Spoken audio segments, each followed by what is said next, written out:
OK，先用华语讲一下，就是现在我们这个是一个 AMA 的一个环节啊，就是那个 Icons of Dia 的 co-founder 会进来跟我们问一些问题咯。OK， 我现在 invite 他。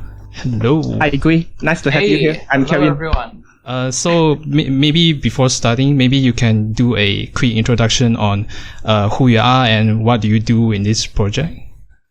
Yeah, of course, and yeah, very smart idea to get like everything collected beforehand. Appreciate. Gonna be a pleasure to go over the questions. Yep. Yeah, my name is Guy. I'm German. I'm currently living in South Korea, and I'm the CMO and co-founder of Theia Studios, which is a company which is developing Icons of Theia. My professional experience, is in the esports industry. I worked almost 7 years in the esports industry. I created some startups in data and content areas. I had some successful exits in esports. And 2 years ago, I joined Drapuff, which was a social fantasy esports platform with Dylan and Kaustop, my two co-founders. And we worked on that platform for 1.5 years until we decided to make our own game and enter the blockchain space. So me, Dylan, and Kaustop, we founded Theia Studios, and we are since August developing Icons of Theia. Cool. Okay. Let's cut to the chase, and then Kelvin, start with your questions. Yeah, sure. Yeah, so I will start from some general questions first. So the first question I have is, there are so many types of gaming genre out there. Why do you guys choose turn-based strategy game? Is there any particular reason? There is. We just like turn-based strategy games, us three, we are big fans of the game type. Like, personally, I started playing Civilization 2, over 25 years ago, I think, when I was playing with my father for the first time. And I played, different, turn-based games over the years. I'm a big fan of Stellaris as well. Other games of this type, start playing some, Final Fantasy Tactics as well. So whenever there's turn-based strategy game, I want to try it. It's one of my favorite game types, and that's something Dylan and Kaustop share as well. And we're also big chess players. And finally, I'm a big MOBA game player as well. So I love League of Legends. I have been playing for 10 years.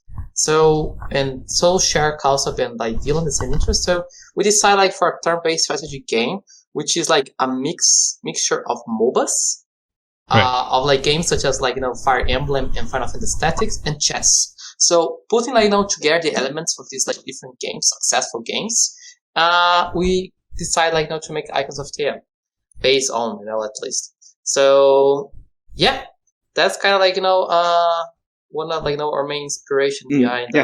Great, glad to hear that. Yeah, the second question is, right now, how many people are working in this project? Right, roughly how many people? So we are a team of 5 full time. We have us three, our head of community, and our lead artist Fino, which has super experience, 15 years experience in gaming, and make some amazing arts. So we are hiring more developers and artists as we speak, and we have already approximately 15 part-time employees, so we are currently around 20. Yeah. So, if that's the case, we are going to have an NFT sale soon, right? So, are you guys going to, utilize this money to hire more people, or what is it going to be used to? Yes, it's gonna be a mix of supporting obviously the development of the project. So to make we want to make a good game, we want to make a good and fun game first and foremost.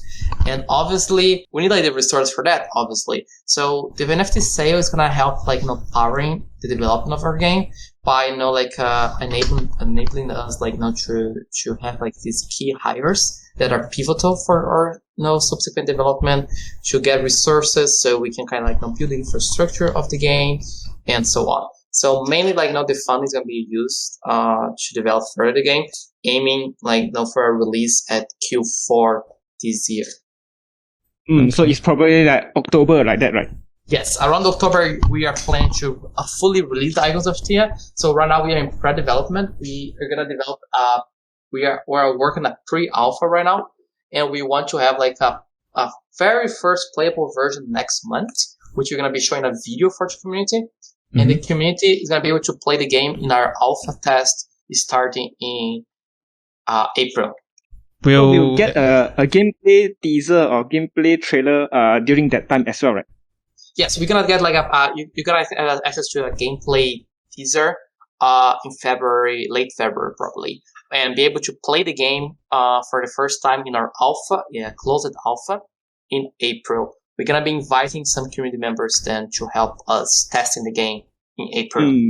So it's not everyone that's gonna be able to join the alpha?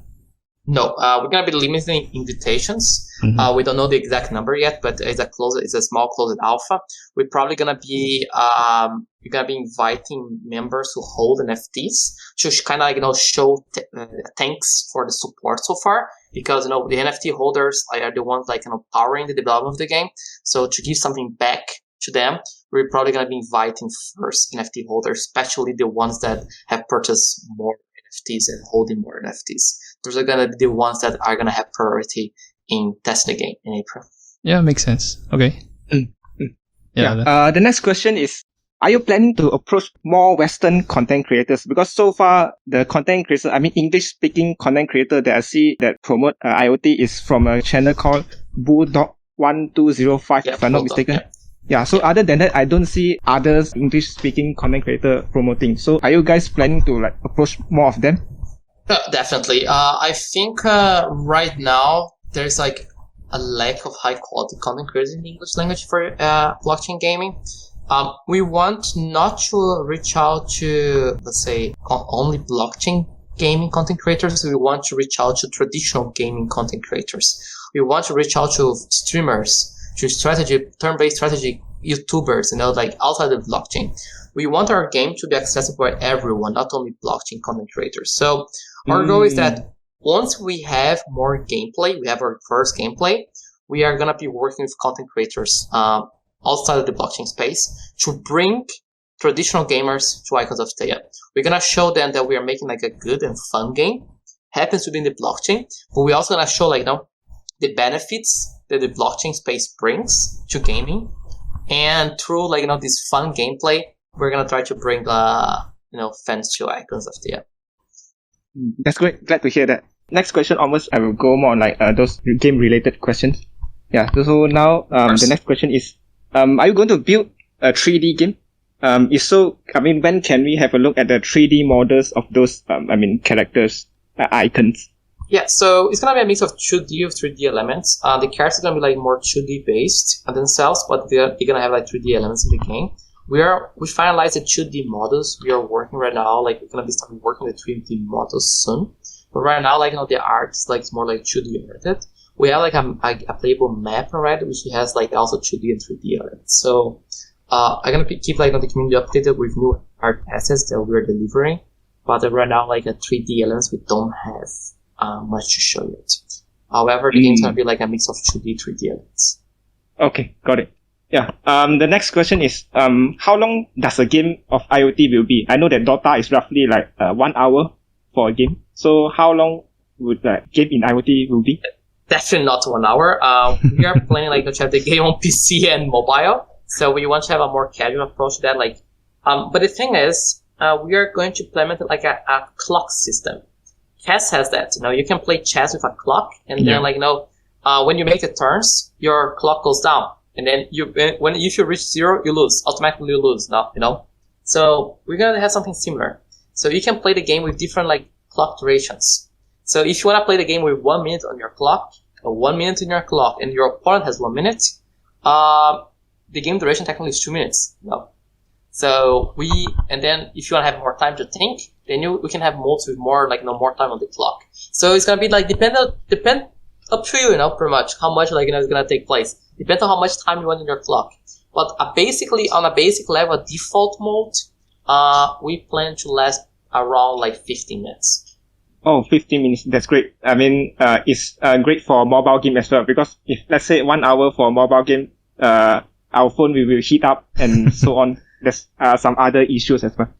Exactly. I play League of Legends a lot, and when I get 40 minutes, I am dying already. I can't. Understandable. That's just too long. So no, it's just too long and just not viable at all. So we're gonna kind of try to keep it shorter, try to keep it clearer, And I think like on this like around like 50 minutes is definitely ideal for us. Great, Otherwise, great. no, it just gets crazy. Okay, so the next question is this question is from our community. So he's asking that what are the elements of Fire Emblem and Dota that will be in IoT? Which ones? So, for MOBA, like the Dota elements more like are the characters, the heroes, let's say. Each of them like has a traditional MOBA role, like damage dealer, supporter, tank, CC, enchanter, mage. So every character in the game has different abilities. You move across the board, and you can use your abilities on the enemies, use your attacks, use your skills in order to to claim ownership of the map. Another MOBA element is kind of like the map structure. We're gonna have like neutral objectives, just like Roshan on Dota or the Baron in League of Legends. So neutral objectives that you can claim in order to get this buff for your team, and also the objective of the game itself. You should destroy the enemy base. So that's a very MOBA objective as well. But everything takes place on a board, on a hexagonal board, which we have like an example on our website if you want to take a look. So you move the characters like each turn, you move them, you move a little attack, move. So these are like the turn-based elements into like a MOBA kind of like MOBA objectives, let's say, and everything with the taste of chess as well. So kind of that's the mix of the three that we are aiming to achieve with Icons of Tia.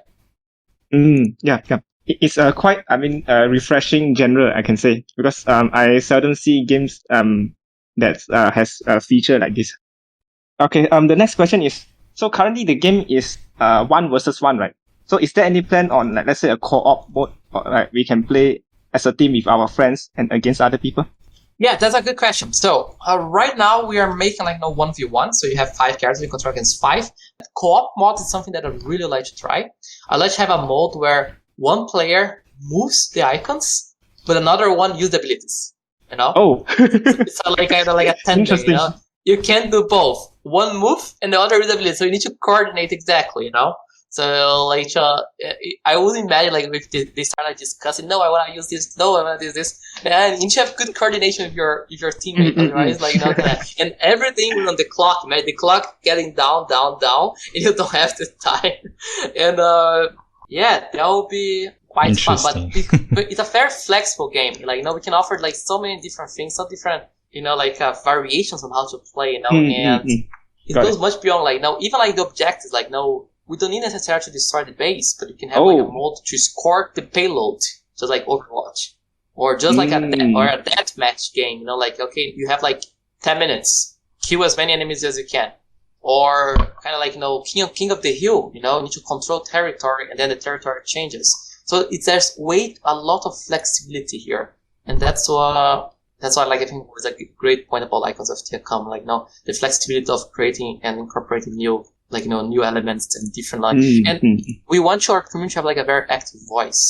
So we want the community to be the ones deciding what they want, So I think one of the big things from from having the game on the blockchain is that the community through they're gonna feel empowered. They're gonna be empowered to do that and to to decide how things are gonna be working.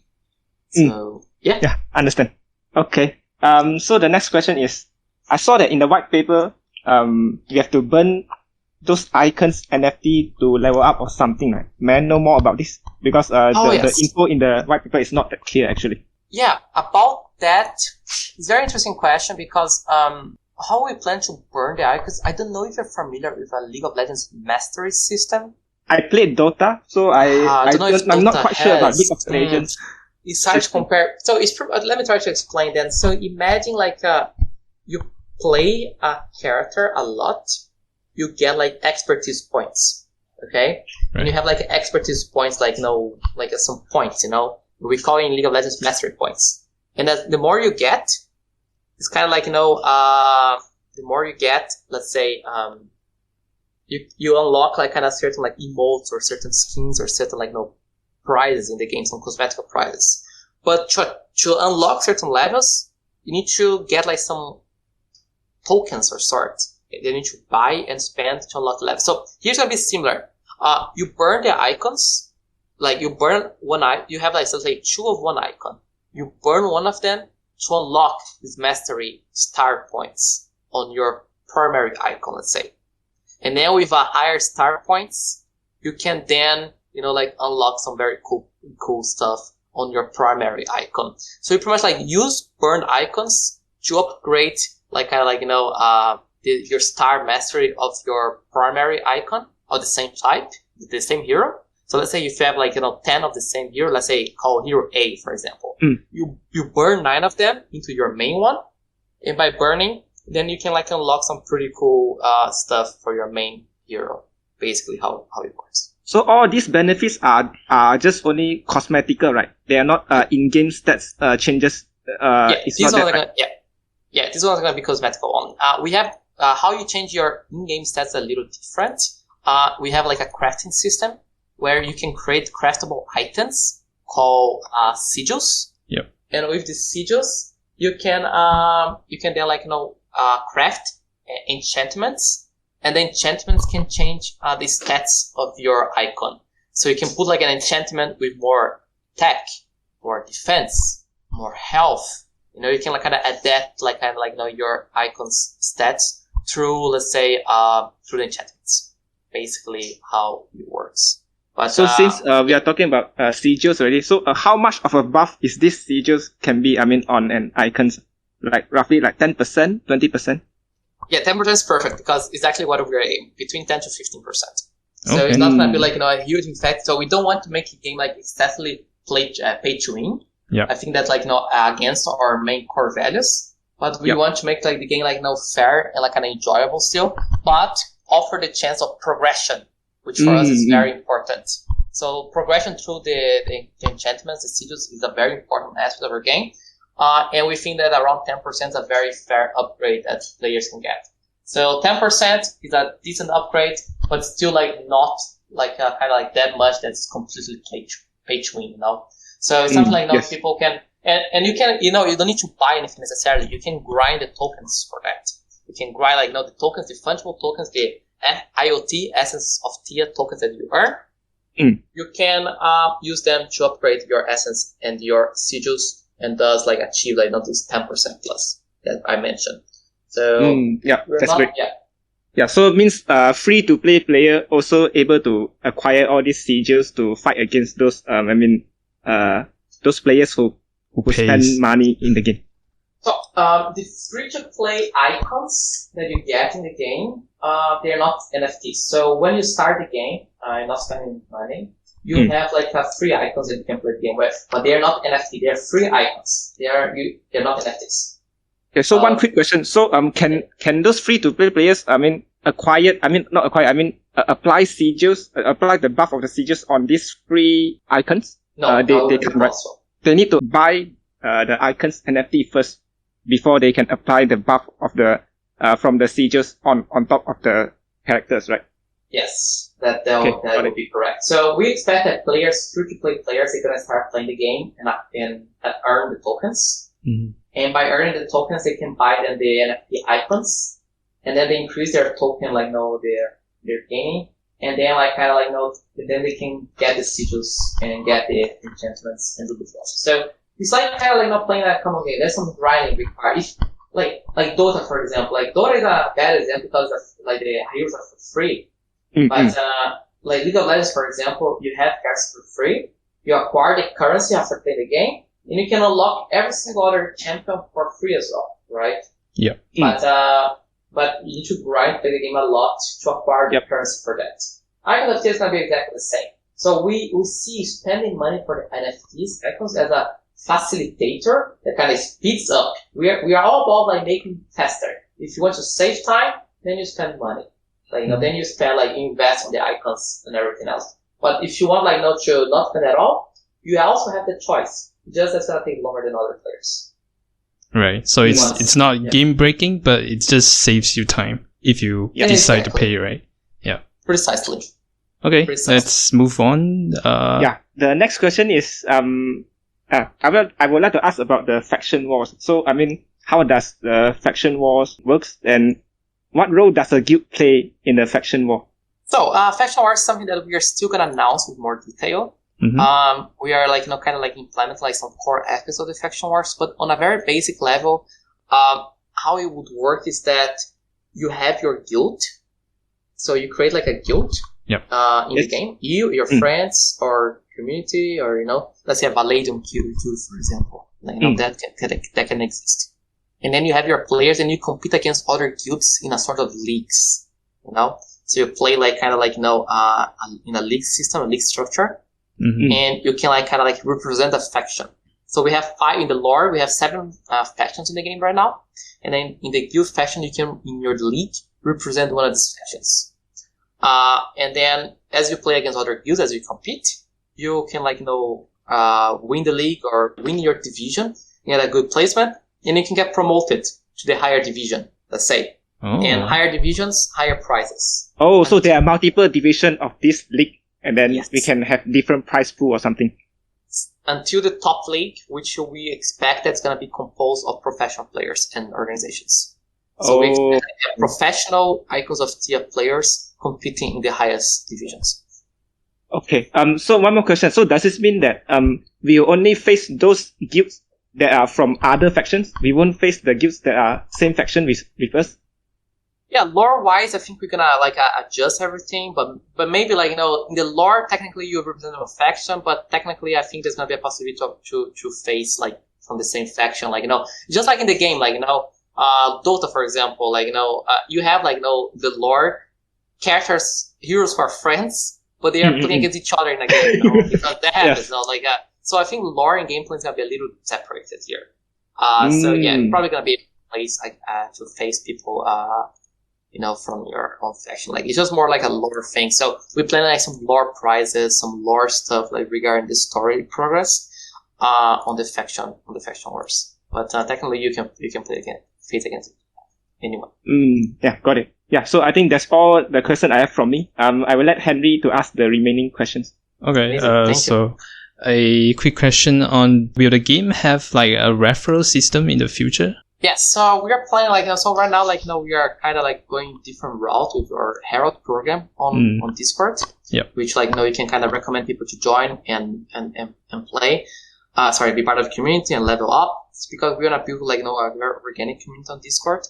But later on, and even before the game release, we want to have a referral system that might award tokens as well, airdrop tokens for people who refer others. And as the game progresses, at the start of the game, we planning referral systems as well, as that give tokens or exclusive skins and more prizes to people you refer. But we already have a sort of referral system through our Herald program in place, which is 6 levels in the Herald program. In the highest level, you're gonna be able to get a Herald skin, exclusive skin only for the Heralds. But that's something that we are gonna be working. Yep. Okay. All right. So what about create to earn? So are you guys gonna have a pool of money allocated to award those who create content? Is that how? Am I understanding it correctly? Yeah. Yeah. So create to earn also gonna be applied of them. So we have for 25% of our token for gameplay and meta game. Meta game for us is a create to earn is part of the meta game. In that way, the create to earn is gonna work. The community, anyone can create content and submit the content, and the community, the DAO, is gonna choose what's the best content for the game. I see. What's the content that shows the game best, and then the system is gonna allocate tokens price to the best content creators. That way, we incentivize the creation of high quality content, which is gonna be used in turn to advertise the game more and bring more people to the game. So I call that I'm a marketing guy, so I call that decentralized marketing. In that way that the community is gonna be responsible for kind of engaging and creating marketing assets for Icons of Tia without our direct input. We're gonna be of course managing that from the company point of view, but the community is gonna have a big voice into determine what content can be awarded and not. I see. Yeah. Okay, that makes sense. Okay. Another thing is about shards in the white paper. It says here that the shards are required to upgrade the Icon Stars mastery level. So I guess these shards are the the star mastery level is the thing that we talked about just now, is it? Yes, yeah, exactly. Exactly. Okay. I think adding better, yes, exactly. So when you burn the icons, Yep. when you burn the icons, you earn the shards. So we have an icon called Tomo, for example. Yep. When you burn another Tomo, you get Tomo shards. You use Tomo shards to upgrade your star level of your main character. Okay, I see. Alright, and then you unlock your achievement, I guess. The star level. Exactly. Okay. Alright, so last two questions.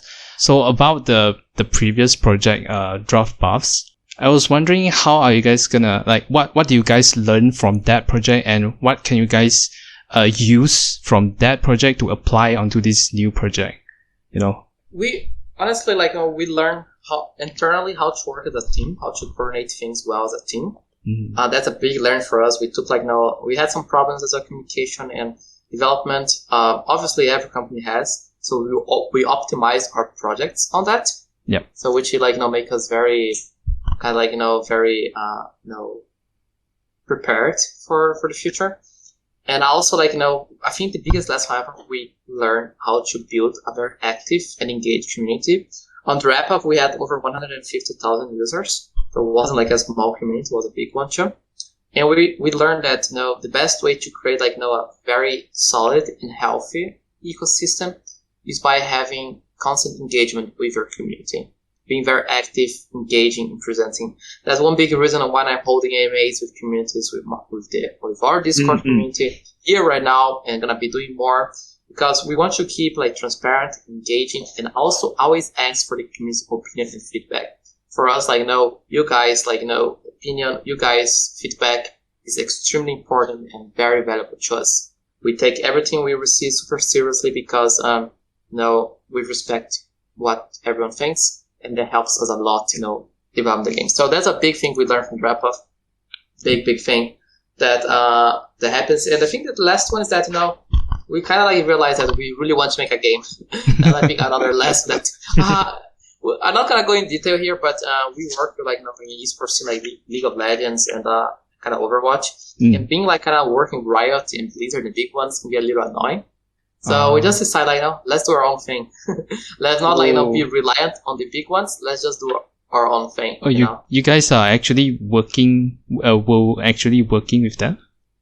Yes, we were working with them, not direct partnership, but we were working a system with them. Okay, it's very annoying to say the least. We just decided to kind of do our own thing. I see. Okay. All right. Last question here. So I imagine that in the future, people might take advantage because free to play, right? They can just create thousands of bots and then just to farm the token. So do you guys come up with any solution to prevent or mitigate this issue? Yeah, basically what do you think, it's a game that you need to play the game. It's not an idle game or click game. So you actually need to do smart decisions in the game.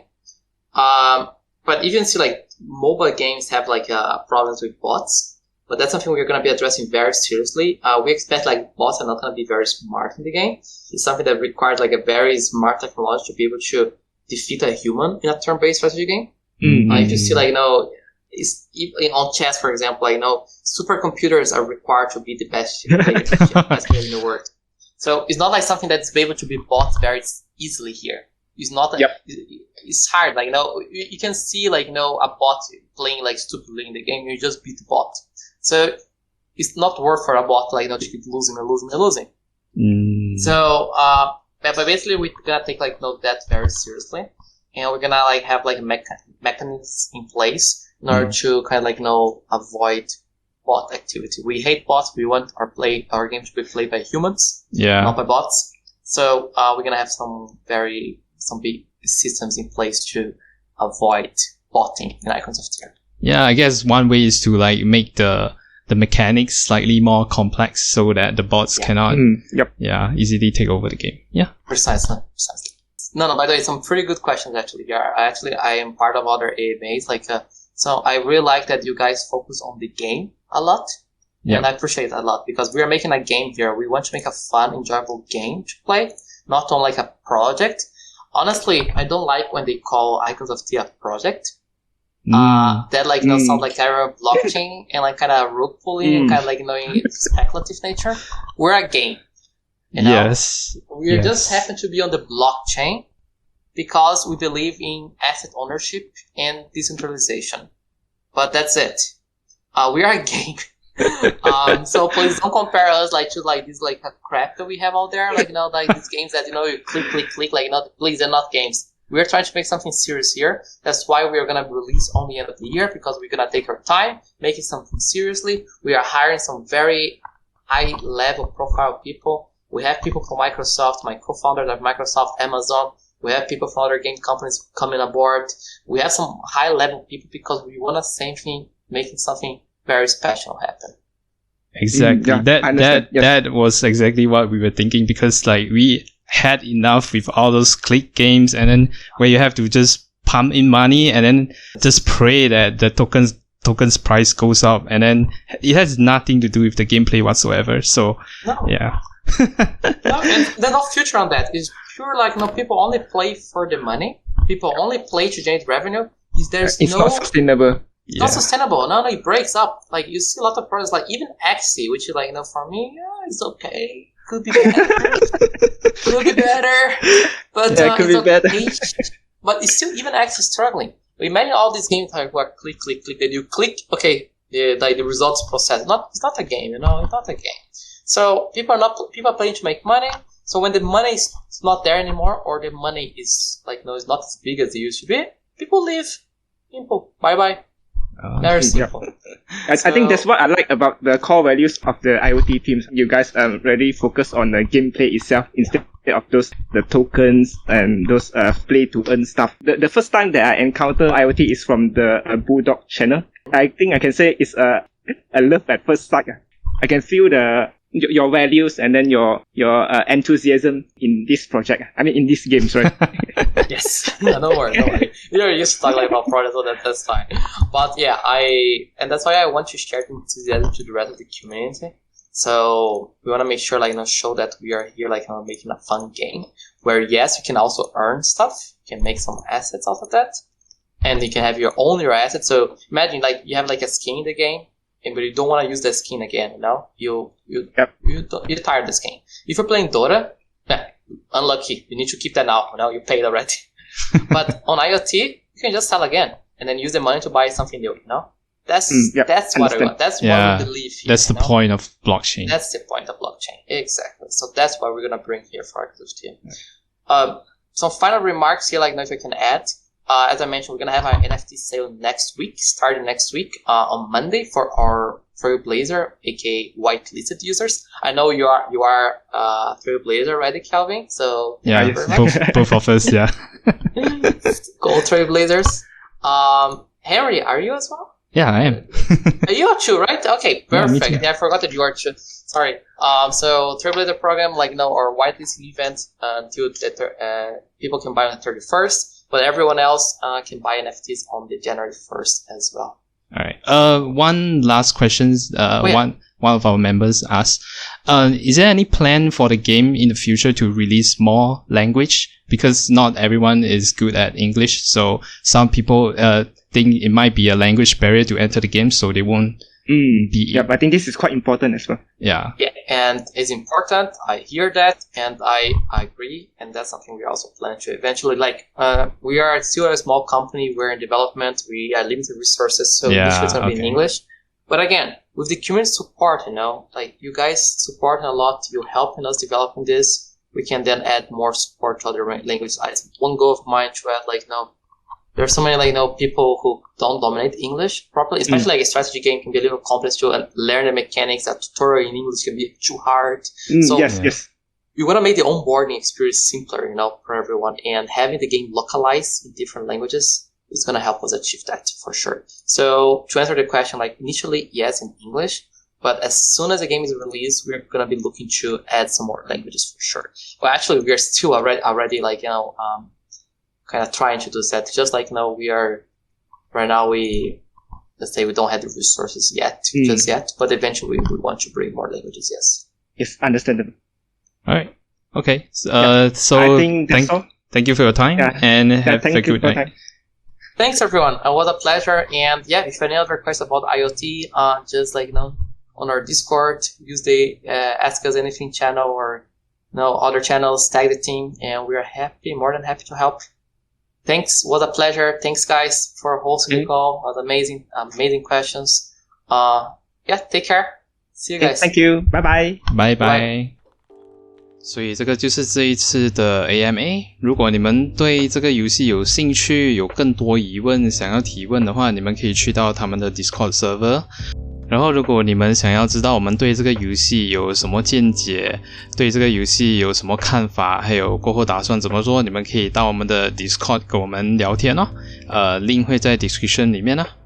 那么今天的影片就到这里，喜欢我们的影片的话，记得按赞、subscribe 还有 share 出去，拜拜。